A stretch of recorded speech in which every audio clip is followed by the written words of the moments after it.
RTI Live News. Ask for right. RTI Live News కి స్వాగతం. ఆంధ్రప్రదేశ్ ముఖ్యమంత్రి వైఎస్ జగన్మోహన్ రెడ్డి జగనన్న విద్యా దీవెన కార్యక్రమంలో మాట్లాడుతూ రాష్ట్రంలో ఉన్నత విద్యను అభ్యసిస్తున్న 9.44 లక్షల మంది విద్యార్థులకు అక్టోబర్-డిసెంబర్ 2023 త్రైమాసికానికి సంబంధించిన జగనన్న విద్యా దీవెన కింద 708.68 కోట్ల నేడు జమ చేస్తున్నామన్నారు. ఈ 57 నెలల కాలంలో మొత్తం 29,66,000 మంది పిల్లలకు జమ చేస్తూ 12,610 కోట్ల తల్లుల ఖాతాలో జమ చేస్తామన్నారు. విద్యా దీవెన, వసతి దీవెన పథకాలకు సీఎం జగన్ ప్రభుత్వం ఇప్పటికి వరకు 18,002 కోట్లను వ్యయం చేస్తున్నామని తెలియజేశారు.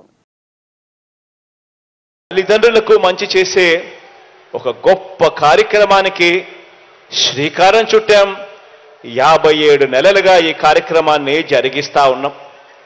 ఈరోజు గత త్రైమాసికానికి అంటే అక్టోబరు, నవంబర్, డిసెంబర్ త్రైమాసికానికి సంబంధించి ఆ 3 నెలల కాలానికి సంబంధించి ఆ పిల్లలకు ఖర్చయ్యే పూర్తి ఫీజు రీయింబర్స్మెంట్ను 9,45,000 మంది విద్యార్థులకు మేలు చేస్తూ నేడు ఈ కార్యక్రమం అయిపోయిన వెంటనే నేరుగా బటన్ నొక్కి ఆ పిల్లల, ఆ తల్లుల వీరిద్దరి జాయింట్ అకౌంట్కు ఏకంగా 708 కోట్ల రూపాయలు నేరుగా పంపించడం జరుగుతుంది.